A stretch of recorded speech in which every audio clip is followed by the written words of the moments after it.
Well, Thursday Night Football returns to CBS tonight as Week 2 of the NFL season begins in Western New York when the Bills play host to the New York Jets. Division rivals and two teams now looking for their first wins on the young season. To discuss what we might see then, we are joined by Bill Cowher of Inside the NFL, who will be discussing it all as a big night here gets set to begin in the AFC East, Bill. So as we look at these two teams looking to avoid a dreaded 0-2 hole, folks in the tri-state area, actually here in New York City, rather unsurprisingly, I suppose, are saying that the season is on the line tonight. So to begin then with the visitors, last week showed, if nothing else, it doesn't really matter how good a front seven you have if the back four can't take advantage of it.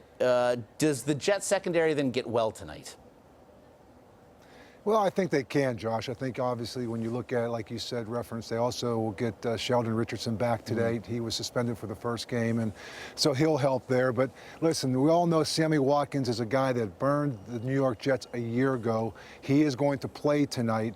They're going to miss their left tackle, Gordy Glenn, who's probably their best offensive lineman. That could be a big loss for them. But I still look at the New York Jets as a team that's very talented. You look at last week's game, A.J. Green is one of the top receivers in the National Football League. That team was a playoff team a year ago. They went down to a 1-point loss, a missed field goal inside the 20-yard line, a missed extra point probably cost them that game. So it's a huge game for both these teams. As you stated, they can't afford to go 0-2 because it looks like Jimmy Garoppolo is the real deal in New England. So there's no saying that they're going to take a step backwards as well. Based on then what we saw from Bill's play calling last week that frankly seemed rather stunningly conservative at times. Tyrod Taylor did not look like perhaps the ascendant player he was a year ago. You mentioned Sammy Watkins. I know there was a lot of concern about his foot. If he goes tonight, I'm not sure as the Bills offense, at least the one we saw last week against Baltimore, I'm not sure that I'd want to see the Jets come to town. Well, that's true. I mean, again, I always take the first game. You got to be very careful to get too judgmental on that. Listen, you go into Baltimore, the Ravens were a team looking to rebound from a very disappointing season a year ago. It's always a very tough place to play. So playing at home will be a very good welcome for them. Also, the energy that will be in this stadium tonight, Bruce Smith is being honored here. So that'll be a big lift, particularly for that offense. Oh, that'll be phenomenal. So then let's go a bit glass half full, I suppose, and look at what we saw in offense for New York last week. Good news, Matt Forte appears to be, as a running back, the Matt Forte that left Chicago. Bad news might be, though, that Forte also led the team in receiving yards last week. Obviously, the Jets will have to figure everything out against a team that has owned them, really, Bill, the last few years, knocked them from the playoffs in last week's final season. Will the Jets find that balance then, do you think, tonight?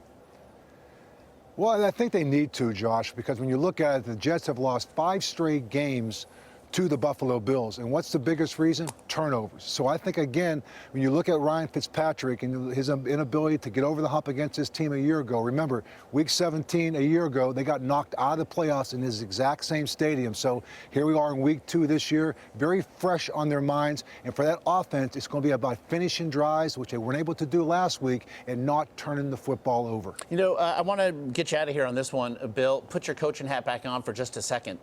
Thursday Night Football, for those watching at home, for fantasy owners the world over, a great thing. We get to see you later tonight in Orchard Park, but it's a tough turnaround for an NFL team. Todd Bowles referred to it this week in discussing it with the media. What goes in from a coaching perspective? What goes into getting a team ready to play 4 days later? Well, number one, most of your game plan, you have it pretty much in place, a lot of it, before you even go to last Sunday. So you're coming in off a short week. You're doing a little bit of addition on Monday, fine-tuning things on Tuesday. It's more of a mental preparation, but both teams are going through it. You know, I always used to focus on the fact that, playing on Thursday night, it almost gives you a bye week the following week. So, when both teams are working off a 3-day rest, you're both kind of in the same situation. So I think the biggest thing that I used to focus on is the 10 days you have before the next game. So it's a divisional game. It's very big. You know the opponent a lot of the times, so it takes off a little bit of that preparation because these two teams know each other. It's going to come down tonight to execution and who can make the plays. Again, Thursday Night Football back. It's great to see you, pal. Enjoy tonight and look forward to talking with you throughout the season. Bill Cowher there in Orchard Park. We appreciate the time. Thanks, Josh. And again tonight, it's back, Thursday Night Football on CBS. Battle for the Empire State as the Jets take on the Buffalo Bills. Coverage begins 7:30 Eastern on CBS. The game will be simulcast as well on the NFL Network.